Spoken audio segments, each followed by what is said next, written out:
Syrian जो ministry of tourism है उसके ठीक बगल में धमाका हुआ है। इसी के बगल वाली बिल्डिंग में दरअसल इमैनुअल मैक्रों रुके हुए थे और वहां नीचे दो धमाके होते हैं। एक बड़ा धमाका होता है एक मिनी बस में जहां बॉम्ब प्लांट किया गया था। पहला बड़ा धमाका, पूरा इलाका गूंज जाता है और जब तक सिक्योरिटी फोर्सेज अपनी जगह ले पाते, वहां पहुंच पाते, उससे पहले एक और धमाका हो जाता है। और दूसरा बड़ा धमाका हुआ एक दरअसल एक उसमें जहां पर कूड़ा रखा जाता है, कूड़ेदान में दूसरा धमाका हुआ है। और इस दोनों धमाके के बाद पूरे इलाके में सीरियन फोर्सेस यानी कि जो अहमद अल शरा के गार्ड्स हैं वो पहुंचते हैं और फ्रेंच गार्ड्स भी वहां मोर्चा संभालते हैं। पूरे इलाके में कई बड़े धमाके इसी तरह से देखे गए और ये इलाका बहुत ज्यादा अहम है। एक तो सीरिया की मिनिस्ट्री ऑफ टूरिज्म की बिल्डिंग यहां पर है और ठीक बगल में वो होटल जहां पर पहली बार फ्रेंच प्रेसिडेंट मैक्रो यहां पहुंचे। असद की सरकार जाने के बाद अहमद अल शरा दिसंबर 2024 में सत्ता में आए। एचटीएस जैसे संगठन को वो लीड कर रहे थे। वेस्ट ने अप्रूव किया। पहला बड़ा दौरा था, दुनिया भर की निगाहें थी, पूरा वेस्ट इसको देख रहा था उम्मीद से।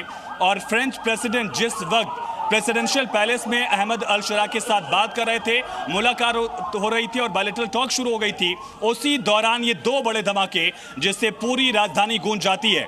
और इसके एक हफ्ते पहले मिनिस्ट्री ऑफ जस्टिस के पास भी इसी तरह से धमाका हुआ था। 7 से ज्यादा लोगों की मौत हुई थी, 20 से ज्यादा लोग घायल हुए थे और ये बड़ा धमाका है। और इसका टारगेट क्या फ्रेंच प्रेसिडेंट थे, इस बात की बहुत ज्यादा संभावना है। अरब मीडिया से लेकर वेस्टर्न मीडिया इस तरह की रिपोर्ट सभी कर रहा है। लेकिन दूसरा बड़ा फैक्टर एचटीएस जो कि अहमद अल शरा का गुट है, इस समय सत्ता में है सीरिया में, वो पिछले 2 साल से लगातार लीड कर रहा है। लेकिन एक और राइवल गुट हुआ करता था एसडीएफ, सीरियन डेमोक्रेटिक फ्रंट, वो लगातार एचटीएस से विद्रोह को आगे बढ़ा रहा है। कुछ समझौते भी किए गए 2025 में, लेकिन इन समझौतों को एसडीएफ ने मानने से इनकार कर दिया था। और इसके बाद कई जगहों पर, कई ऐसे शहरों पर, खास करके जो वेस्टर्न सीरिया के इलाके हैं, वहां पर एचटीएस वर्सेस एसटीएफ की लड़ाई दिखी है।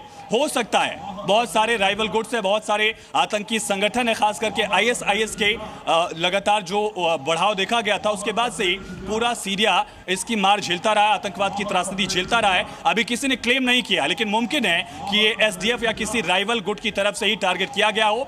एचटीएस की सरकार अहमद अल शरा को यहां पर कमजोर दिखाने के लिए, और बहुत बड़ा मौका था पूरे सीरिया के लिए, अरब के लिहाज से यहां पर अहमद अल शरा असद की सरकार के जाने के बाद यहां पहुंचे। और कई तरह की जो रिपोर्ट्स आ रही हैं उससे साफ है कि बड़ा हमला है और इसका टारगेटेड धमाके का मकसद क्या इसका मकसद किसी की जान लेना था या फिर इसका मकसद फ्रांस के राष्ट्रपति को एक संदेश देना था, जो कि ट्विटर पर लिख रहे थे कि मैं नया सीरिया बनाने में मदद करना चाहता हूं। उन्होंने उधर वो ट्वीट किया, इधर 24 घंटे बाद धमाका हो गया। क्या ये केवल एक मैसेज था या फिर जान लेने की कोशिश?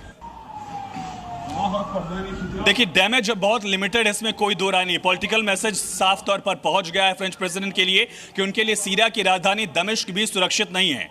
जब उनके होटल के नीचे गाड़ी में धमाका हो जाता है, गाड़ी में आग लग जाती है और एक और बड़ा धमाका होता है कुछ मिनट के अंतराल पर, तो उससे साफ मैसेज है कि सीरिया वेस्ट के लिए उतनी सुरक्षित नहीं है जैसा कि वो मान रहे थे।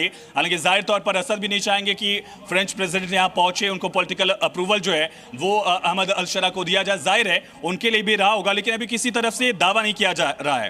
हालांकि अभी जो आईडी ब्लास्ट की जानकारी मिल रही है कि आईडी प्लांट किए गए थे और इसी वजह से यह बड़ा धमाका हुआ है। शुरुआती रिपोर्ट के मुताबिक बहुत बड़ा नुकसान पहुंचाना मकसद नहीं था, लेकिन अहमद अल शरा के लिए ये एक अपमान जैसी स्थिति है जहां फ्रेंच गेस्ट वहां उनके देश में पहुंचे हैं और बहुत बड़ा डिप्लोमेटिक मूवमेंट उनके देश के लिए है। और उनकी राजधानी में, उनके राजधानी के उस हिस्से में जहां मिनिस्ट्रीज हैं, वहां इतना बड़ा धमाका हो जाता है। हार्दिक, बिल्कुल साफ तौर पर मैसेज क्लियर है। और ठीक यहां बगल में पैलेस ऑफ जस्टिस हुआ करता है, जहां एक हफ्ते पहले ही धमाका हुआ, 9 लोगों की मौत हो गई थी, 20 लोग घायल हुए थे। इसके बावजूद फ्रेंच प्रेसिडेंट पहुंचते हैं और मैसेज साफ है, पॉलिटिकल मैसेज तो बिल्कुल क्लियर है। हार्दिक, आयुष, अगर बात की जाए इस पूरे धमाके की, तो ये जो तस्वीरें आ रही हैं वो तस्वीरें अपने दर्शकों को दिखा देते हैं। एक्सक्लूसिव तस्वीरें हैं जहां पर अचानक से ब्लास्ट होता है, जो कैमरा यहां पर लगा हुआ है वो कैमरा भी नीचे गिर जाता है और काला धुआं, गुबार उठता है। ये लाइव तस्वीरें हम आपको दिखा रहे हैं, एक्सक्लूसिव तस्वीरें हम आपको दिखा रहे हैं। जो सीरियल ब्लास्ट हुआ, धमाके की आवाज आप सुनिए,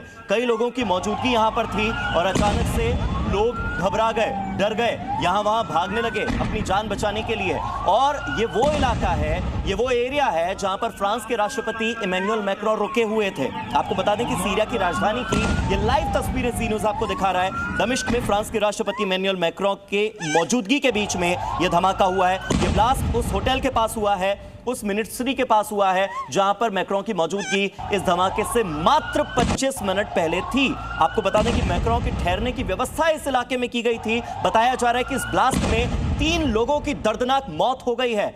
अभी 3 और धमाके हुए हैं, यानी कि पहले 2 धमाके हुए। आयुष बता रहे थे कि एक धमाका जो है वो कूड़ेदान में हुआ था, एक धमाका जो है वो पहले से प्लांट किए गए बस में हुआ था, लेकिन अभी जानकारी मिल रही है कि एक के बाद एक 3 और धमाके हुए हैं, यानी कि सीरियल ब्लास्ट लगातार होते जा रहे हैं। 3 लोगों की मौत की पुष्टि अब तक हो चुकी है। बताया जा रहा है कि इमैनुअल मैक्रों जो हैं वो फिलहाल सुरक्षित हैं। इमैनुअल मैक्रों का आज का जो प्रोग्राम था उसमें वो सबसे पहले सीरिया के नागरिकों से मिलने वाले थे। वहां के जो एलीट क्लास के लोग हैं उनके साथ उनकी एक मीटिंग होने वाली थी जो कि सीरिया की सच्चाई उनके सामने रखते।